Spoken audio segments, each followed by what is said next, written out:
राजकारणाचा आजचा काळा दिवस गुंडा आणि जगताप या दोन्ही नेत्यांनी संगमताने सामान्य जनतेचे कामे करणाऱ्या कार्यकर्त्यांना संपवण्याचा विडा उचलला व आज माझ्यावर अविश्वास ठराव आणला।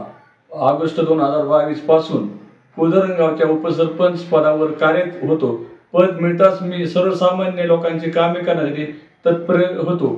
आमदार रोहितदादा पवार यांच्या माध्यमातून जगदंबा मंदिर जवळ सव्वा मंडप 38 लाख, दत्त मंदिर सव्वा मंडप 10 लाख, तलाठी कार्यालय साठी 35 लाख निधी मंजूर केला। तसेच विविध रस्त्याचे मुर्मीकरण, तसेच जगदंबा देवी मंदिर सुशोभीकरण 10 लाख असे अनेक 1.5 कोटी रुपयाचे कामे मंजूर केली। उपसरपंच पदावर असताना सर्वसामान्य लोकांची 50 गाय गोटे, 150 शौचालय कामे केली। तसेच गोरगरिबांचे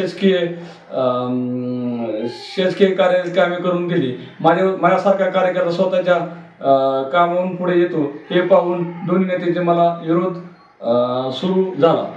ते मला विकास कामाचा अर्थ आणू लागले। कागदपत्रावर सह्या न दिले, विश्वास न घेणे या गोष्टी घडू लागल्या। दारू पाजून माणसे अंगावर सोडण्याचा प्रयत्न केला, माझी बदनामी सुरू केली। जरी मी माझे काम सुरू ठेवले ही बाब त्यांना खटकली। त्यांनी माझ्यावर अविश्वासाचा ठराव आणला।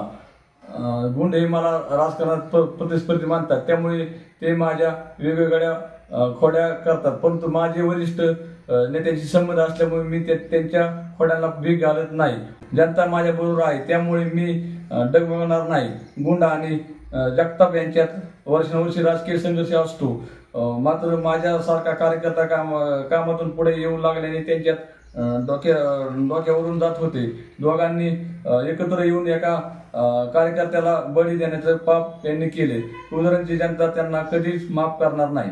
ग्रामपंचायतीचे बिनविरोध झाल्यानंतर करजच्या राऊत हॉस्पिटलमध्ये मंगेश जगताप यांनी सांगितले की सुधीर जगताप हे 5 वर्ष उपसरपंच राहतील व दरवर्षी सरपंच बदल होतील व निर्णय झाल्यानंतर मंगेश जगताप हे आम्हाला 7 सदस्य व इतरांना घेऊन तुळजापूर भवानी मंदिर येथे घेऊन गेले व मंगेश जगताप व इतरांनी कुंकुम उचलून जगताप गटाचे 5 वर्ष सरपंच राहील अशी शपथ घेतली। मात्र गुंड गटाच्या सरपंच करून त्यांनी शपथ मोडली।